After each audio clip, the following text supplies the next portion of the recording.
قرآن پاک کو بھی اگر محبت کی نگاہ سے دیکھا جائے تو جا بجا نبی پاک علیہ السلام کی نعت ہمیں نظر آتی ہے، پیارے آقا کی شان نظر آتی ہے۔ شاعر لکھتے ہیں نا کہ پنجابی شاعر کہتے ہیں کہ دساں کی میں مصطفیٰ دی کیڑی سونی شان ہے، آپ دی تعریف وچ سارا ہی قرآن ہے، پڑھ کے تو ویکھ جیڑا مرضی سپارا، قسم خدا دی مینوں سب نالو پیارا۔ اللہ نبی پاک کی ثنا خوانی کرنے، ان کا ذکر کرنے کی زندگی بھر توفیق عطا فرمائے، اور اللہ کرے کہ جب زندگی کا آخری وقت آئے اس وقت بھی زبان پر کلمہ طیبہ جاری ہو، نبی پاک کا ذکر جاری ہو کہ میں سو جاؤں یا مصطفیٰ کہتے کہتے، میں سو جاؤں یا مصطفیٰ کہتے کہتے، اور پھر قیامت کے دن کھلے آنکھ صلی اللہ کہتے کہتے۔ درود پاک پڑھنے کے بے شمار فضائل و برکات ہیں۔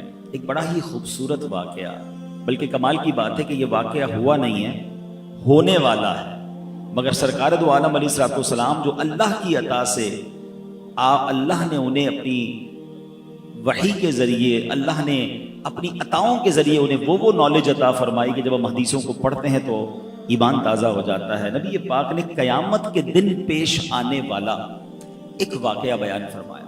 آقا علیہ السلام فرماتے ہیں قیامت کا دن ہوگا، حضرت آدم علیہ السلام سبز لباس پہنے عرش الہی کے سائے میں تشریف فرما ہوں گے، اور دیکھ رہے ہوں گے کہ ان کی اولاد میں سے کس کس کو جنت میں لے جایا جا رہا ہے، کس کس کو دوزخ میں لے جایا جا رہا ہے۔ آپ ابو البشر ہیں، سب کے والد ہیں، تو ہم سب ان کی اولاد میں سے ہیں۔ ہمیں جو آدمی کہا جاتا ہے نا، اس کی وجہ ایک یہ ہے کہ ہم حضرت آدم کی اولاد سے ہیں۔ وہ قیامت کے دن دیکھ رہے ہوں گے کہ میری اولاد میں سے کون کون جنت میں جا رہا ہے، کون کون دوزخ میں جا رہا ہے۔ اتنے میں حضرت آدم علیہ السلام کی نظر پڑے گی کہ جناب رسول اللہ صلی اللہ تعالی علیہ وسلم کا امتی، اسے فرشتے جہنم کی طرف لے جا رہے ہیں۔ حالانکہ آپ کی امت میں اور بھی، آپ حضرت آدم کی اولاد میں تو بہت سارے نبیوں کی امتیں ہیں، مگر جب سرکار دو عالم علیہ السلام کا امتی جہنم کی طرف جا رہا ہوگا تو حضرت آدم علیہ السلام پکاریں گے یا احمد یا احمد، نبی پاک کو پکاریں گے۔ سبحان اللہ، نبی پاک علیہ السلام کو جیسے ہی یہ آواز ملے گی، سرکار دو عالم علیہ السلام حضرت آدم علیہ السلام کے پاس پہنچیں گے اور فرمائیں گے لبیک یا ابو البشر، اے ابو البشر فرمائیے کیا فرمانا ہے۔ تو حضرت آدم علیہ السلام کہیں گے کہ یہ آپ کا امتی ہے، فرشتے اسے جہنم کی طرف لے جا رہے ہیں۔ نبی پاک علیہ السلام فرماتے ہیں کہ جب میں یہ سنوں گا تو میں حضرت آدم علیہ السلام کی صدا سن کر فرشتوں کے پاس جاؤں گا، اور آقا فرمائیں گے اے میرے رب کے فرشتوں ٹھہر جاؤ۔ فرشتے عرض کریں گے یا رسول اللہ صلی اللہ علیہ وسلم، ہم تو محکوم ہیں، ہمیں جو آرڈر ہوتا ہے ہم وہ کرتے ہیں، ہم اللہ کی نافرمانی تو نہیں کرتے، ہمیں یہ حکم ملا ہے تو ہم فرشتے اس کو لے کر جہنم میں جا رہے ہیں۔ تو اب نبی پاک علیہ السلام اپنے مبارک ہاتھوں سے اپنی داڑھی کو پکڑ کر عرش الہی کی طرف رک کر کے عرض کریں گے اے میرے رب، کیا تو نے مجھ سے وعدہ نہیں فرمایا کہ میری امت کے معاملے میں مجھے غمگین نہیں کرے گا؟ پیار تو دیکھیں، اپنی امت سے محبت تو دیکھیں۔ آقا خود فرما رہے ہیں کہ میں رب کی بارگاہ میں عرض کروں گا اے رب، تو نے مجھ سے پرومس نہیں کیا کہ میری امت کے بارے میں مجھے غمگین نہ فرمائے گا۔ اب فرشتوں کو حکم دیا جائے گا اطیعوا محمدا، محمد علیہ السلام کی فرما برداری کرو۔ یہ حکم ملتے ہی کیا ہوگا؟ اعلیٰ حضرت امام اہل سنت اپنے ایک شعر میں لکھتے ہیں چھوڑ کر مجھ کو فرشتے کہیں محکوم ہیں ہم۔ اب تو حکم آرڈر بجا لانے کا حکم مل گیا نا، چھوڑ کر مجھ کو فرشتے کہیں محکوم ہیں ہم، حکم والا کی نہ تعمیل ہو زہرا کیا ہے۔ حضور آپ کا حکم نہیں مانیں گے تو کس کا مانیں گے؟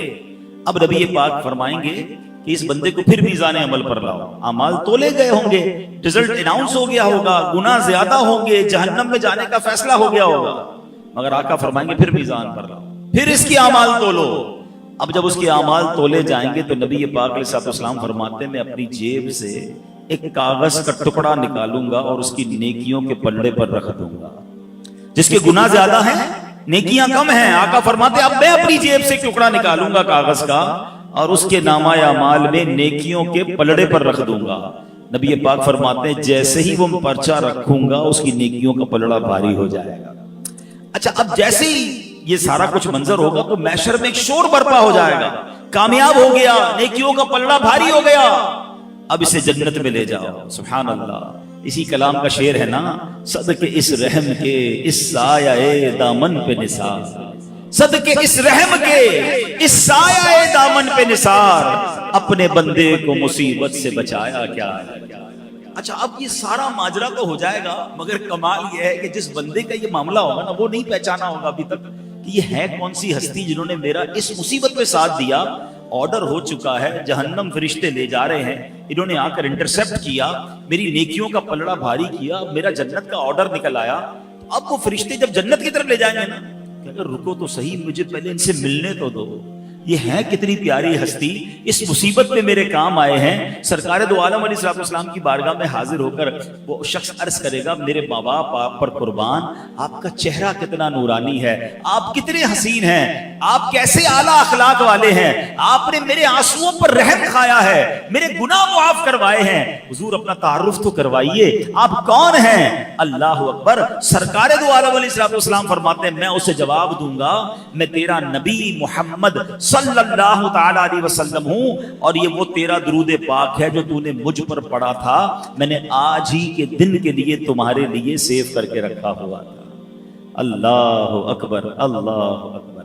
دو باتیں سیکھنے کو مل رہی ہیں اس حدیث میں، ایک کہ درود پاک کتنی کمال کی چیز ہے، یہ نیکیوں کا پلڑا بھاری بنانے والا عمل ہے، یہ اللہ کی رضا حاصل کرنے والا عمل ہے، اس سے بگڑے کام سنور جاتے ہیں۔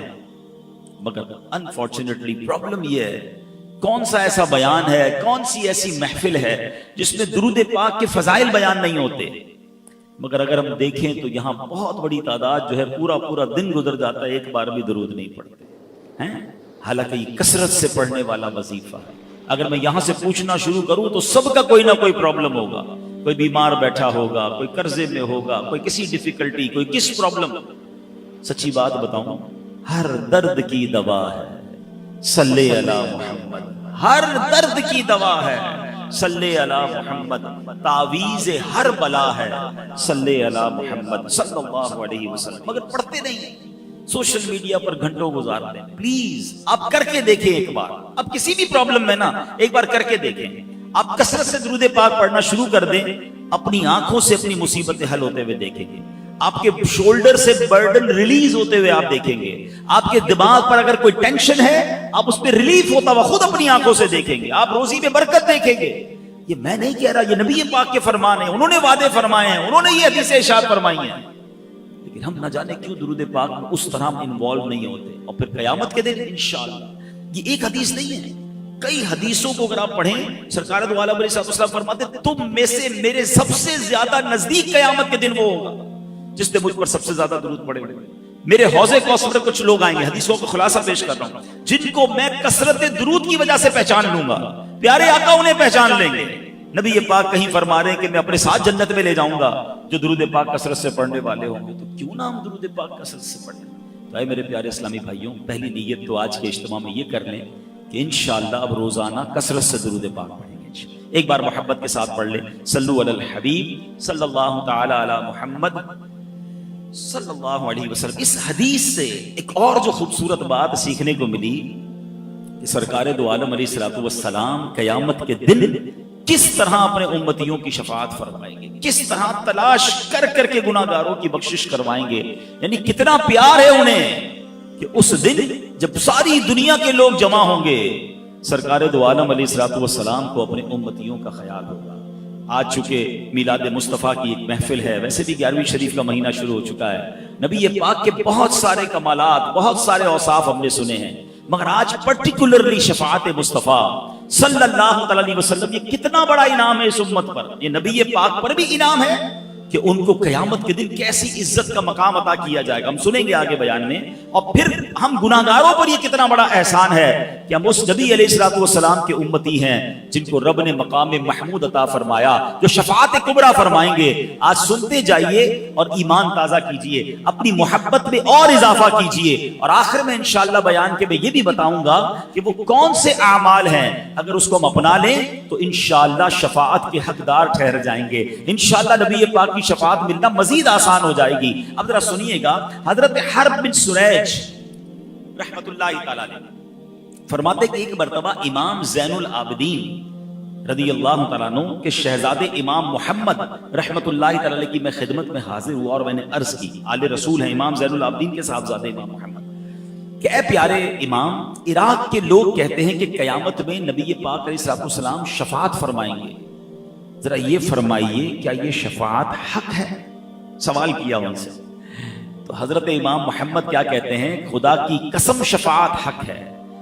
مجھے حضرت محمد بن حنفیہ نے حدیث بیان کی، انہوں نے مسلمانوں کے چوتھے خلیفہ مولا علی شیر خدا کرم اللہ تعالی وجہ الکریم سے یہ حدیث سنی ہے کہ نبی پاک علیہ السلام نے فرمایا میں روز قیامت شفاعت کرتا جاؤں گا یہاں تک کہ میرا رب مجھے فرمائے گا ارضیت یا محمد، یعنی اے پیارے محبوب کیا آپ راضی ہو گئے؟ میں عرض کروں گا ربی ارضیت، اے میرے رب میں راضی ہو چکا۔ سبحان اللہ، یعنی نبی پاک کی رضا اللہ کو محبوب ہوگی۔ اور سبحان اللہ پھر آگے جو کمال کا جملہ ارشاد فرمایا نا، یہ سمجھیے اس بیان کا عطر ہے، اگر آپ اس کو اس ٹیسٹ کو لے لیں گے نا آپ کی روح بھی آج خوش ہو جائے گی۔ حضرت حرب بن سریج فرماتے ہیں کہ امام محمد نے یہ حدیث شریف سنانے کے بعد فرمایا، اے اہل عراق کیا تم یہ سمجھتے ہو کہ قرآن کریم میں سب سے زیادہ امید دلانے والی یہ آیت ہے؟ اگر میں اب آپ سب سے سوال کروں کہ قرآن کی وہ کون سی آیت ہے جو سب سے زیادہ امید دلاتی ہے، تو جنہوں نے کچھ قرآن ترجمے سے پڑھا ہے 99% وہ یہ جواب دیں گے کہ ایک آیت ہے جو گناہ گاروں کے لیے بڑی امید والی ہے۔ وہ کون سی ہے؟ لا تقنطوا من رحمت اللہ۔ اللہ فرماتا ہے اللہ کی رحمت سے مایوس نہ ہونا، بڑی امید ہے نا اس میں۔ مگر امام محمد کیا فرماتے ہیں؟ کہتے نہیں، ہمارے نزدیک یہ نئی آیت نہیں ہے، بلکہ ہم تمام اہل بیت کا یہ متفقہ فیصلہ کہ سب سے زیادہ امید دلانے والی قرآن کی آیت یہ ہے جس میں رب نے ارشاد فرمایا وَلَسَوْفَ يُعْطِيكَ رَبُّكَ فَتَرْضَىٰ، اے محبوب ہم قریب تمہیں اتنا عطا فرمائیں گے کہ تم راضی ہو جاؤ گے۔ اچھا بڑی کمال کی بات ہے، اس میں تو سرکار دو عالم علیہ السلام کو عطا کیا جا رہا ہے نا، اس میں ہمیں کیوں خوش ہونا ہے؟ امت کے لیے کیا انعام ہے؟ اللہ اپنے حبیب سے فرما رہا ہے وَلَسَوْفَ يُعْطِيكَ رَبُّكَ فَتَرْضَىٰ، اے محبوب اب قریب تمہیں اتنا عطا فرمائیں گے کہ تم راضی ہو جاؤ گے۔ آپ کو پتہ ہے نبی پاک پر جب یہ آیت نازل ہوئی تو سرکار دو عالم علیہ السلام نے کیا فرمایا؟ آقا علیہ السلام نے اس کو فرمایا جب تک میرا ایک بھی امتی جہنم میں ہوا میں راضی نہیں ہوں گا۔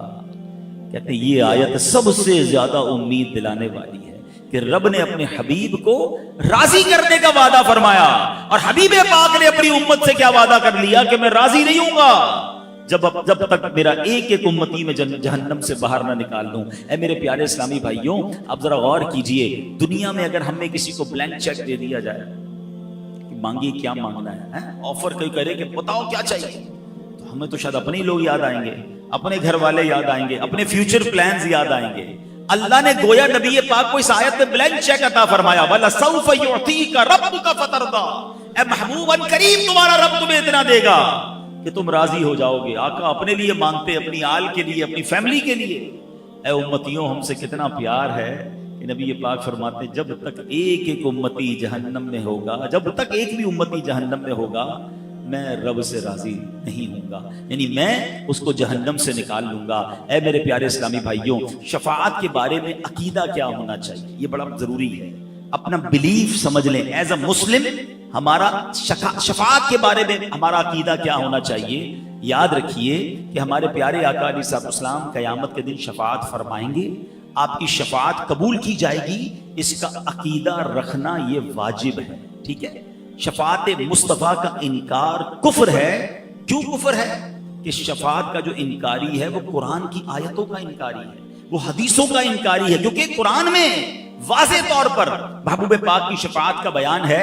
اب میں چند قرآن پاک کی آیتیں اور چند حدیثیں بیان کرتا ہوں کہ کہاں کہاں نبی پاک کی شفاعت کا بیان ہے۔ ایک تو یہی آیت وَلَسَوْفَ يُعْطِيكَ رَبُّكَ فَتَرْضَىٰ، اے محبوب ان قریب تمہارا رب تمہیں اتنا دے گا کہ تم راضی ہو جاؤ گے۔ اور نبی پاک کا یہ فرمانا کہ جب تک ایک امتی بھی جہنم میں ہوا میں راضی نہ ہوں گا، یہ پہلی آیت۔ اب دوسری سنیے، اللہ کریم ارشاد فرماتا ہے 26ویں پارے میں سورہ محمد آیت نمبر 19، ارشاد ہوا وَاسْتَغْفِرْ لِذَنبِكَ وَلِلْمُؤْمِنِينَ وَالْمُؤْمِنَاتِ۔